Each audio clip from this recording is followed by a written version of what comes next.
Video sejumlah anak yatim yang diusir dari sebuah acara ulang tahun keluarga orang kaya di Bandung baru-baru ini viral.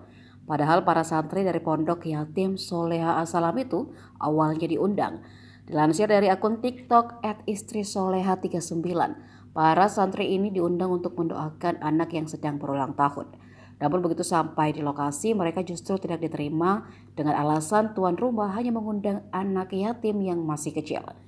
Yang membuat para santri ini malu lantaran sang tuan rumah berkata dengan suara lantang. Mereka disebut tak boleh masuk karena yang boleh hanya anak kecil. Para santri ini pun merasa hina dan rendah. Setelah itu mereka pun pulang dengan muka sedih dan lesu.